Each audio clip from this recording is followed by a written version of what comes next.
ایک مقروض غلام نے حضرت علی رضی اللہ عنہ کے پاس آ کر کہا کہ میں اپنی قرض کی رقم ادا نہیں کر پا رہا ہوں، آپ ہماری کچھ مدد فرما دیجیے۔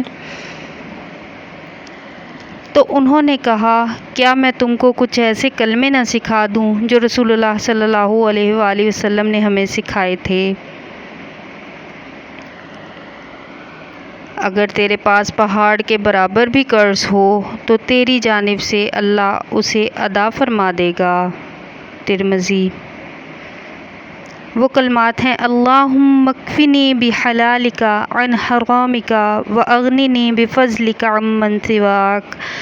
اے اللہ، تو ہمیں حلال دے کر حرام سے کفایت کر دے اور اپنے فضل سے نواز کر اپنے سوا کسی اور سے مانگنے سے بے نیاز کر دے۔